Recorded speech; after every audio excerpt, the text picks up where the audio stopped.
네, 어제 법무부가 검찰 고위급 인사를 발표해서 김건희 여사 수사를 이끄는 서울중앙지검장이 교체가 됐죠. 어제 검찰 인사 내용을 김광삼 변호사와 짚어보도록 하겠습니다. 어서 오세요. 네, 안녕하세요. 어제 인사가 보통 통상적으로 그 인사가 있는 시기에 이루어진 건가요? 어떻게 봐야 되는 건가요? 아니요, 그렇지는 않아요. 그렇진 않습니까? 보통 1년 있으면 그 중반 또는 이제 첫 해 한 1, 2월 이렇게 이루어지는데 이제 검사 인사는 좀 빨리 이루어지는 경우는 있어요. 근데 작년 9월에 인사가 있었고요. 지금 8개월 만에 이루어진 거잖아요. 그럼 검사장이 물론 그 전부터 계속 근무했던 검사장도 있을 거지만 8개월 만에 이제 검사장 자리가 이동이 있었다고 볼 수 있고 이제 무엇보다는 이제 검찰총장 임기가 한 4개월 남았거든요. 예. 그러면 검찰총장 임기에 맞춰서 사실은 이제 검사장급 인사하는 게 맞는데 이번 인사는 전격적으로 이루어졌고 아마 인사를 할 때는 미리 예고를 하거든요. 예. 근데 전혀 예고 없이 어제 날짜로 발표가 됐기 때문에 이번 인사는 비교적 이례적이다 이렇게 볼 수가 있을 것 같습니다. 예, 송경호 서울중앙지검장이 이제 부산 고검장으로 갔습니다. 네. 고검장이 더 높은 거니까 승진한 거다 아니다. 이거는 직무배제니까 좌천성이다. 여러 해석이 있는 것 같은데 어떻게 보십니까? 그래서 원칙적으로 따지면 이제 승진이죠. 예, 고검장으로 갔으니까. 예, 고검장으로 갔는데 그런데 이제 중앙지검장은요 예. 거의 고검장급 취급을 하고 있기 때문에 이제 중앙지검장이 부산 고검장 가는 것은 그렇게 좋은 걸로 보지 않죠. 서울 고등검사장을 갔으면 굉장히 승진했다 이렇게 볼 수가 있는데 승진을 했지만 그래서 좌천 승진이다 이제 이런 얘기가 좌천성 승진. 좌천성 승진이다 예. 이제 이런 얘기가 나오고 있고 또 어느 언론 보니까 승진을 당했다 또 이런 얘기도 나오고 승진을 있더라고요. 당했다. 예. 원치 않는 승진입니다. 그렇죠. 본인이 예. 이제 가고 싶지 않은데 예.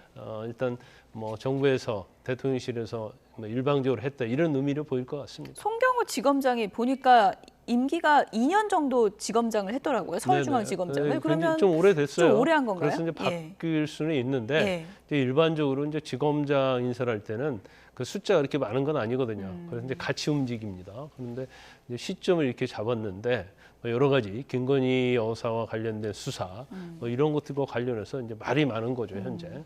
조금 전에 그래픽 다시 한번 좀 보여주시면 좋을 것 같은데요. 이번에 이제 검찰 인사가 나면서 송경호 서울중앙지검장이 이제 부산 고검장으로 갔고요. 밑에 이제 차장 검사들 인사도 나오는데 송경호 지검장이 김건희 여사 수사와 관련해서 선장 역할을 했다면 밑에 있는 이제 차장 검사들은 어떻게 봐야 될까요? 실무를 하는 사람들인가요? 원칙적으로 실무를 조사하고 오는 사람은 이제 부장검사하고 부장검사. 그 밑에 있는 검사들인데 실질적으로 더군다나 김건희 여사 같은 어떻게 보면 굉장히 대통령의 부인 아닙니까?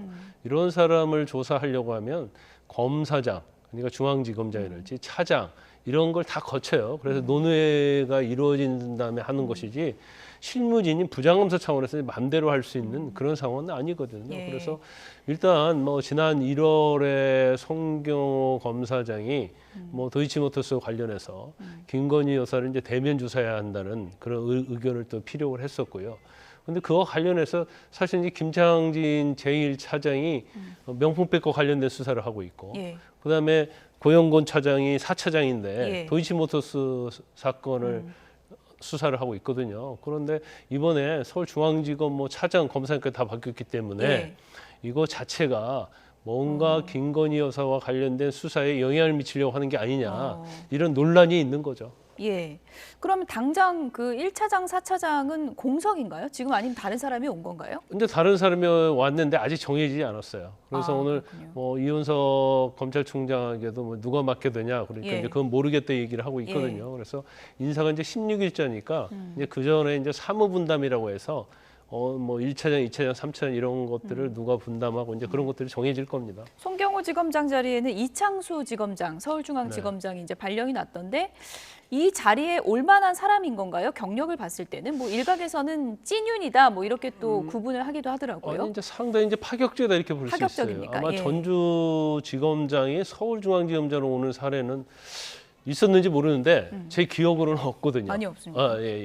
그리고 전주지검장은 이제 초임 검사장이 가는 자리인데 바로 거기서 중간 단계를 생략하고 중앙지검장으로 오는 경우는 거의 없다 이렇게 볼 수가 있고 지금 이창수 지검장은 원래는 그 이성윤 전 중앙지검 검사였을 때 거기서 형사부장을 했거든요. 그래서 그 당시에도 오히려 예. 뭐 문재인 대통령 친문 검사다 이런 얘기를 들었었는데 윤석열 대통령이 총장을 하면서 그때 징계 절차 있었지 않습니까? 그때 이제 대검의 입이라고 할 수 있는 대검 대변인을 했어요. 그러면서 윤 대통령 편을 엄청나게 강하게 들었죠. 성명서도 같이 발표를 하고 그렇기 예. 때문에 그 당시 그 이후에 뭐 윤석열 총장이 그만두면서 본인이 약간 불이익을 받았죠. 예. 지방으로 이제 좌천서 인사를 예. 갔는데 윤 대통령이 되면서 다시 이제 서울 성남지청으로 발령을 받아서 지청장을 하면서 이재명 대표 관련된 성남 FC 이 수사를 해서 이재명 대표를 기소한 그런 장본인이기도 합니다. 윤석열 대통령과는 뭐 가까운 사이인 그리고 것만은 친윤 분명하다라고 중에 볼 뭐 수 있는 거예요? 친윤이다 이렇게 볼 수 예. 있는 거죠. 그래서 송경호 지검장이 부산고검장 되면서 이 자리에 이창수 전주지검장이 왔다. 이것은 뭔가 중앙지검에서 수사하고 있는 김건희 여사에 대한 수사에 어떤 뭐 영향을 끼치려고 하는 게 아니냐 이제 그런 예. 비판을 좀 하는 야당에서 비판을 하고 있는 겁니다. 최재형 목사가 또 하필 그 김건희 여사에게 명품백을 전달한 최재형 목사가 소환 조사를 받은 날 검찰 이제 인사가 이루어진 건데 이렇게 하다 보면 수사 라인을 제대로 갖출 때까지는 수사가 잠시 좀 멈칫할 수밖에 없는 겁니까? 이제 그럴 수도 있죠. 그런데 이제 원래 이제 부장검사랄지 그 밑에 있는 검사들 수사를 하면 그대로 진행되는 게 맞아요. 예. 맞지만 일단 뭐 기본적인 조사는 다 됐는지 모르지만 제일 중요한 것은 김건희 여사에 대한 소환, 또는 서면 조사 이런 거 아니겠습니까? 근데 그거 자체를 밑에 실무검사 다 할 수는 없거든요. 그러면 적어도 이번 인사가 마무리가 되고 뭐 담당 차장검사가 정해져야지 수사도 아마 진행이 될 거예요. 그래서 일단 16일 날짜로 부임을 하니까 지금 얼마 안 남았잖아요.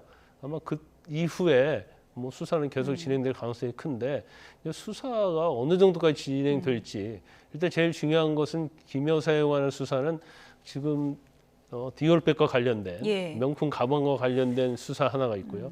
도이치모터스와 관련된 게 있지 않습니까? 예. 그래서 지금 수사 자체를 보면 명품백 관련된 수사를 뭐 이달 말에 이원석 총장이 마치겠다 이렇게 했는데 예. 이거에 한정될 것인지 아니면 도이치모터스 주가 조작과 관련된 부분들을 수사를 해야 할지 이건 뭐 지켜봐야 할 것 같습니다. 이원석 총장이 워낙 이제 말을 아끼는데 오늘 기자들의 질문에 인사는 인사고 수사는 수사다 이렇게 답변을 했거든요. 앞으로 뭐 수사는 내가 원칙대로 계속해 나가겠다. 일종의 좀 뭐 자신의 좀 의지를 내비쳤다 이런 해석이 나오는데 어떻게 보십니까? 그렇게 생각할 수도 있고요. 예. 또 어떨 때는 이제 반어법으로 얘기할 수도 있어요. 수사는 사람이 하는 거잖아요. 예. 검사가 하는 거잖아요. 예. 그러면 인사를 해서 그 자리에 누가 가느냐에 따라서 수사의 강도랄지 예. 수사의 범위랄지 이런 게 달라질 수 있거든요. 그렇기 때문에 이제 본인은 그래도 아직 총장제를 그만두지 않았잖아요. 그러면 본인이 지휘를 할 수밖에 없는 거고 그러면 그 자리에 설사 자신의 뜻과 다른 사람이 검사장이 되고 차장검사가 된다 하더라도 예.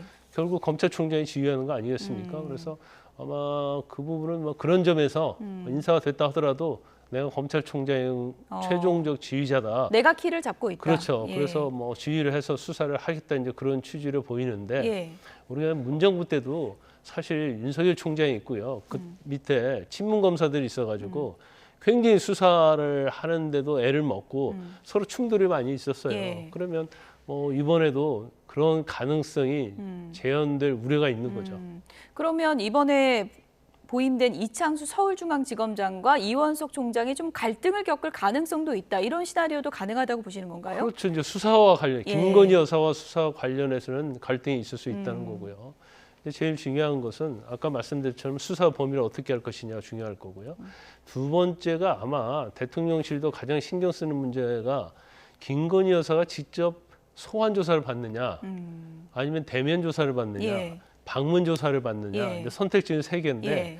아마 송경호 검사장하고 이원석 검찰총장은 김건희 여사를 대면 조사를 해야 한다는 입장이었던 예. 걸 보입니다. 그래서 이제 아마 대통령실 입장에서는 굉장히 불편해한 걸로 그렇게 전해져 있거든요. 그래서 일단 뭐 수사를 실질적으로 담당하는 이제 실무팀이 바뀌었기 때문에 조사를 이제 어떻게 할 것인지 이제 그 부분은 뭐 향후에 좀 지켜봐야지 않나 싶습니다. 네, 최재형 목사가 어제 소환 조사 긴 시간 받았는데 뭐 나오면서 하는 얘기 들어보니까 명품백뿐만 아니라 다른 물품은 뭘 줬냐 이런 것까지 아주 광범위하게 물어봤다고 하거든요. 좀 수사에 좀 진척이 될 수 있는 변수가 될 수 있는 겁니까? 저는 변수가 될 수 있다고 봐요. 예. 근데 이 말 자체가요, 사실은 지난번에 이원석 검찰총장이 디올백 말고 다른 선물과 관련된 부분도 조사할 수 있다 이렇게 얘기했거든요.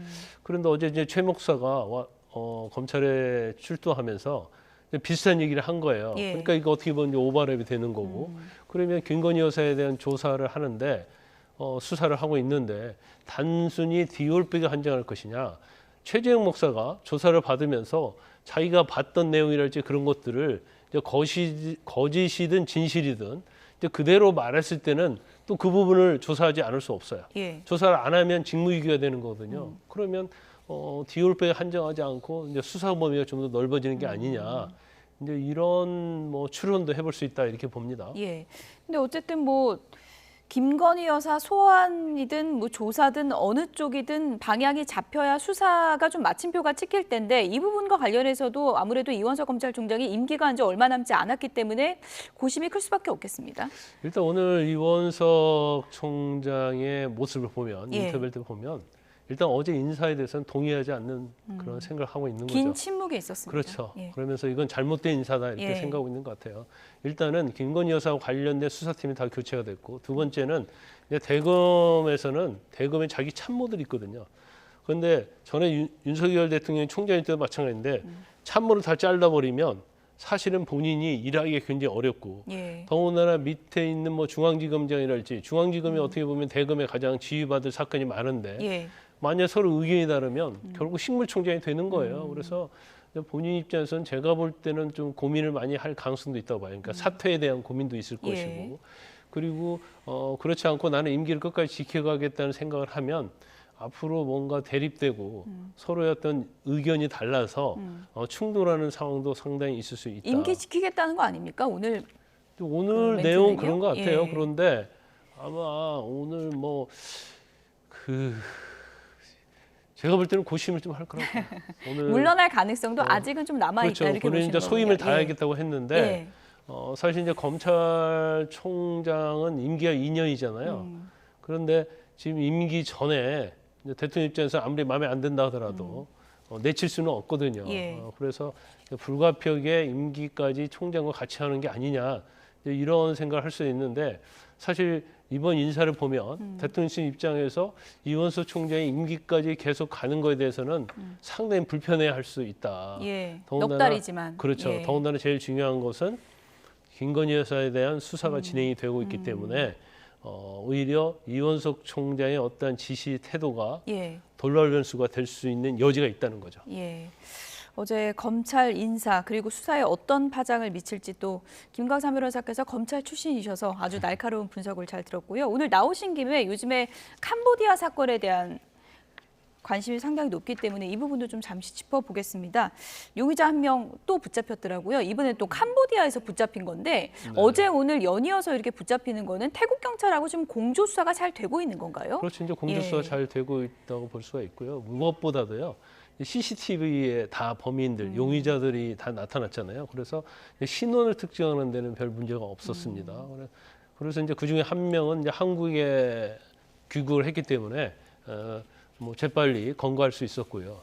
또 하나 한 명은 이제 캄보디아로 도망을 갔는데 이제 캄보디아 인접국이잖아요. 그런데 마침 이제 캄보디아는 그런 데 가면 이제 한국 사람이 많이 있지만 예. 그래도 이제 돌아다니고 그러면 눈에 많이 띄거든요. 예. 그래서 아마 목격자가 이제 푸놈펜에서 예. 이 캄보디아로 도망간 용의자를 신고를 해서 결과적으로 이제 검거할 수 있었다 이렇게 볼 수 있을 것 같아요. 예. 지금 3명 중에 그러니까 2명은 이제 검거가 된 건데 나머지 1명도 빨리 잡아야 되잖아요. 네. 나머지 1명은 어디로 도주했을까요? 한 명은 지금 미얀마로 도주한 걸로 추정을 하고 예. 지금 추적을 하고 있어요. 근데 예. 아마 제가 볼 때는 그 한 명도 뭐 특별한 사정이 없는 한 만약에 뭐 인가랄지 도시랄지 이제 그런 곳에 있으면 뭐 산속에 숨어 있으면 잡기 어렵겠죠. 예. 그런데 그러면 아마 조만간에 체포될 가능성이 크다 이렇게 봅니다. 예. 이번 사건의 이제 특징이 시신이 상당히 좀 잔혹하게 훼손돼 있었다는 점, 그리고 드럼통에서 발견된 점, 이런 점들이 굉장히 좀 잔혹한, 영화보다 더 잔혹한 그런 수법으로 지금 알려지고 있는 상황이잖아요. 이 일당들의 특징을 어떻게 좀 분석해 볼 수 있습니까? 일단 아마 돈을 노리고 했던 것 같습니다. 예. 그리고 이 피해자는 이제 관광 목적으로 4월 30일 날 이제 태국을 갔다는 거잖아요. 근데 5월 3일 날 납치가 됐단 말이에요. 그러면 서로 안 믿는 관계도 아니고 아무 관계도 아니다고 한다면 결국 납치해서 이제 돈을 뜯어내려고 했다 이렇게 볼 수밖에 없고, 그 뭐 피해자의 어머니에게 전화해서 이 피해자가 마약을 버려서 뭐 손해를 많이 봤다. 경우에 따른 돈을 붙여주지 않으면 뭐 장기 매매도 할 수 있다, 이제 이런 얘기를 했다는 거 아닙니까? 그러면 결과적으로 이제 돈을 목적으로 저는 범행을 했다 이렇게 볼 수밖에 없어요. 그런데 이제 우리가 처음에 태국에서 어떤 범행이 일어났다고 그래서 강력 사건이 일어났다고 그러니까 아 그러면 태국 사람이 저지른 거 아니야 했는데 아예 의외로 이제 한국 사람 3명이 이렇게 저지른 걸로 이제 밝혀지지 않습니까? 그래서 지금 신변 자체는 뭐 다 신원이 이미 이제 특정이 됐잖아요. 그러면 범행 동기가 무엇냐에 관한 건데 일단 이 사람들은 이제 전과가 있는 걸 보이고요. 그다음에 이제 두 번째로 사실 이제 범행 이걸 처음에 하는 사람들이 과연 저렇게 잔혹하게 뭐 손가락을 뭐 다 절단한다든지 이럴 수는 없는 거거든요. 전과도 다 있다고 그러더라고요. 그렇죠. 전과 있다고 그러니까. 그리고 이 수법 자체가 사실 CCTV에 계속 노출된 거 보면 약간 허술한 것 같긴 한데 만약에 사망하기 전에 절단했다고 한다면 손가락을 그래서 이제 고문을 하면서 절단했을 가능성도 크고, 그 다음에 살해를 한 다음에 절단했다고 한다면 그것은 이제 우리가 가장 신원 파악할 때 제일 쉬운 방법이 지문이거든요. 그렇죠. 그 지문에 의해서 신원을 확인할 수 있기 때문에 이것을 막기 위해서 저런 끔찍한 행위를 한 게 아니냐, 이제 그렇게 추론해 볼 수 있는데 일단은 뭐 캄보디아에서 한 명 잡혔고요. 또 한 명 한국에서 잡혔는데 저렇게 CCTV가 있기 때문에 범인이라는 것이 거의 확정적임에도 불구하고 이 정읍에서 잡힌 이 사람은 범행을 지금 부인하고 있다는 거 아닙니까? 근데 이제 제일 중요한 것 중에 하나가 왜 이 사람을 상대로 이제 범행을 했는지, 범행 동기, 과정, 이제 이런 것들을 수사를 해야 하는데 이제 2명이나 붙잡혔기 때문에 아마 조만간에 어떤 결과가 나올 것이다 이렇게 봅니다. 캄보디아에서 붙잡힌 사람은 바로 한국으로 들어오는 건가요? 이제 어떻게 그 되나요? 부분을 좀 봐야 할 것 같아요. 그러니까 이제 캄보디아 정부의 태도, 또 우리와 어떤 조약 이런 것들을 좀 범죄 인도 조약일지 이런 걸 봐야 하는데 일반적으로 외국에서 잡히면 이제 한국으로 올라오지 않아요. 왜냐하면 한국은 형량이 엄청 높기 때문에. 그래서 우리가 최근에 필리핀에서도 계속적으로 그 보이스피싱과 관련된 범인이 거기서 계속 범죄를 저질러서 거기에서 처벌받으려고 하는 경우가 있잖아요. 그래서 저 사례는 태국에서 일어났잖아요. 그러면 이제 태국에서 어떤 재판을 받고 이제 처벌받을 가능성도 좀 크지 않나 싶습니다. 지금 말씀해 주신 것처럼 한국 들어오면 형이 더 세지고, 그리고 이제 동남아에서 범행을 저지르면 붙잡힐 염려도 더 줄어드니까 필리핀이나 뭐 태국 같은 데서 살인 사건 이런 게 계속 일어나고 있는 거잖아요. 그걸 우리가 어떻게 좀 막을 수 있는 거예요? 근데 이제 태국이랄지 동남아, 특히 이제 필리핀 같은 곳에서 이제 한국인 상대로 한 범죄가 너무 많아서 사실은 한국 경찰 TF팀이 있어요. 그래서 같이 공조를 하기 때문에 필리핀이랄지 뭐 이런 동남에서 범죄가 일어나면 비교적 다른 나라에 비해서 쉽게 검거를 합니다. 그렇군요. 그리고 공조가 굉장히 잘 돼 있어요. 그렇지만 이제 사각지대는 당연히 있을 수밖에 없는 거고, 아마 지금 아까 말씀한 것처럼 이제 한국인 대상 범죄면 우리가 속인주의라고 해요. 그러니까 범죄자들이랄지 피해자가 속해 있는 국가가 범죄에 대한 관할권을 갖고 있는 것을 속인주의로 하고, 범죄는 태국에서 일어났잖아요. 그러니까 양쪽 다 이제 재판에 대한 관할권을 갖고 있는 거죠. 그래서 아마 이제 정부 간 뭐 어떤 협상에 의해서 뭐 결정될 가능성이 크지 않나 싶습니다. 이번 사건 해결을 통해서 뭐 매뉴얼이 좀 만들어져도 좋을 것 같다는 생각이 드네요. 지금까지 김광삼 변호사와 사건 짚어봤습니다. 감사합니다.